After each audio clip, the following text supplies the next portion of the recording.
This is Autoline Daily, the show dedicated to enthusiasts of the global automotive industry. Tesla is #1 in the world when it comes to selling EVs, but it's starting to feel the heat from BYD, at least in China.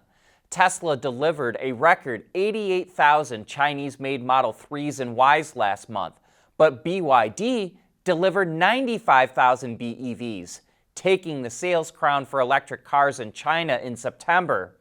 Like Tesla, BYD is vertically integrated and makes its own batteries. But unlike Tesla, it has not faced major production disruptions this year. And now BYD is expanding into Europe, where it also hopes to surpass Tesla in EV sales. So the race is on.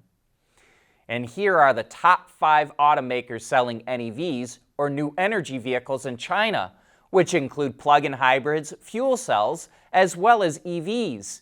BYD topped the list with a total of over 200,000, followed by Tesla at 83,000, then that Wuling Mini EV at 52,000, then Geely with 39,000, and finally Guangzhou at 30,000. Uh-oh, here's a troubling forecast. S&P Global Mobility is warning that Europe's energy crisis could slash vehicle production by 40%, or nearly 1 million vehicles per quarter through the end of 2023. It says the cost per vehicle for production has jumped between 687 and 773 euros, up from just 50 euros prior to the energy crisis. S&P says this will put a strain on smaller suppliers, and it will impact all automakers globally, since European suppliers export parts around the world.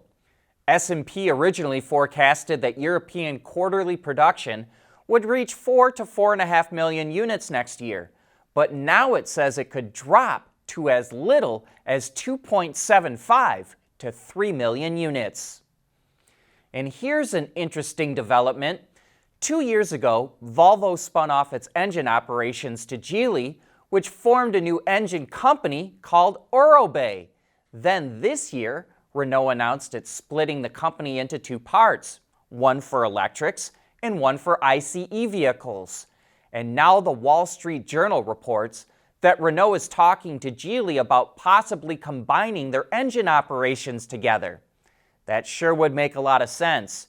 It would give those companies a lot more scale in piston engines. And that also makes us wonder, who's next? As legacy automakers pivot to electric vehicles, at some point they're going to have to wind down or spin off their engine operations.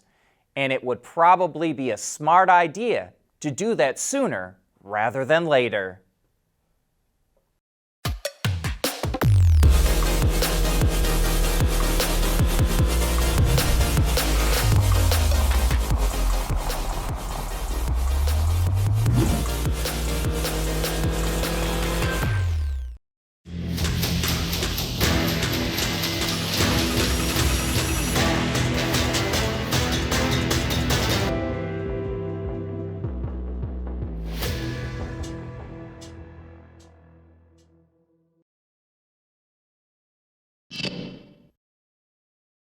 The Lucid Air Sapphire and Tesla Model S Plaid have got nothing on this EV. It just set the record for world's fastest accelerating electric car with the blistering time of 1.46 seconds from 0 to 100 kilometers an hour. It was created by a group of German students that call themselves the Green Team. The vehicle features 4-wheel hub motors that combine for 241 horsepower. That may not sound like a lot, but this is a small, lightweight vehicle. Here's a picture of it next to a Porsche Taycan. It weighs just 381 pounds, thanks in part to a carbon fiber body and a small 7.67 kilowatt-hour battery pack. I've watched videos of people saying it physically doesn't feel good to do hard pulls in the Model S Plaid. So I can't imagine what this must feel like. Carvana's giant car vending machines certainly grab people's attention, but soon you may see the dust start piling up on the vehicles inside. Michigan just suspended Carvana's dealer license last Friday after continued violations.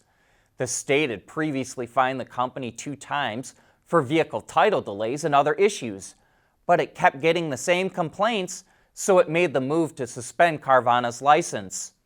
I heard a news report this morning that Carvana is still operating as normal in certain parts of the state, even though it's not supposed to.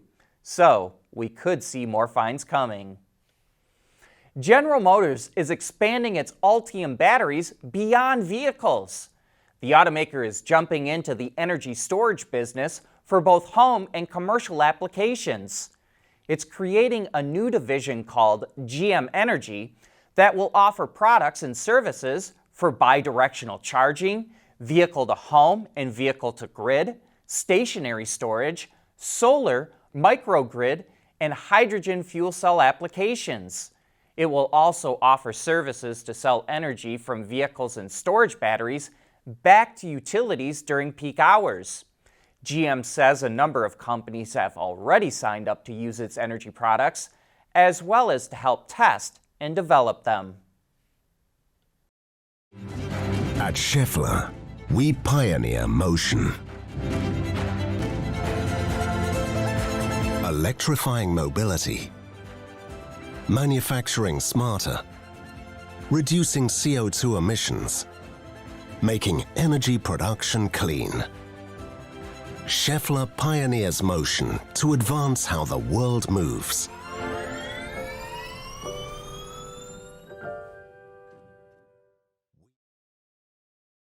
We want to know what drives your testing. OTA, connected car, diagnostics, remote testing. Intrepid Control Systems is here to help you work from anywhere. Intrepid Control Systems, driven by your data. Even though assembly plants are chock full of robots, they're mostly for welding and painting. Final assembly is still a very manual operation. So Volkswagen wants to dramatically increase the amount of automation it uses for its next generation of electric vehicles, from 5% today to as much as 30% in the future.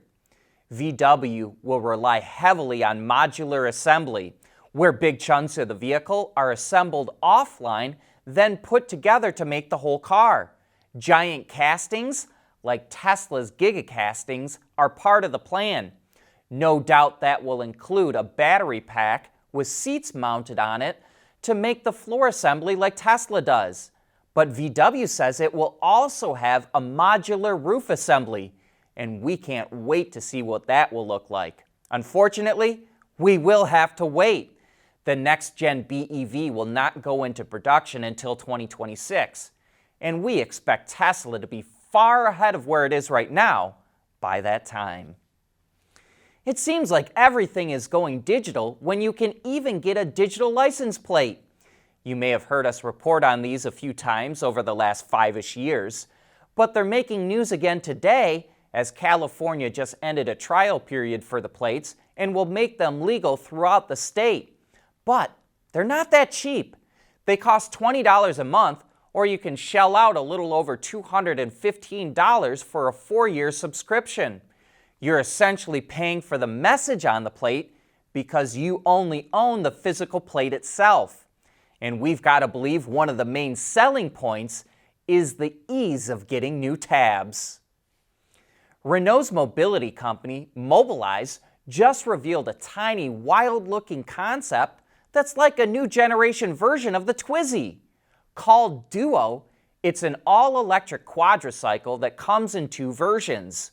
One has a top speed of 45 kilometers an hour, or about 28 miles per hour, that can be driven by drivers 14 and up without a license, depending on the country.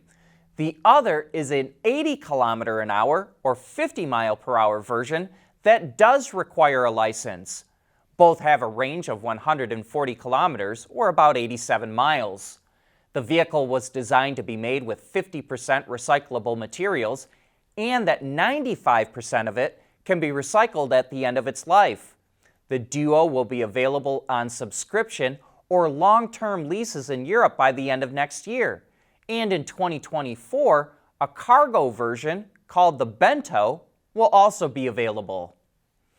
Was that gorgeous Buick Wildcat concept car just done to tease us? Or is it indicative of the future look at Buick? That's what we want to ask Bob Boniface, the head of Buick Design, when he joins us on Thursday's Autoline After Hours. Joe DiMatteo from Hagerty and Greg Migliore from Autoblog will also be on the show, and we invite you to join us to discover where Buick is headed. But that's the end of today's show. Thanks for joining us.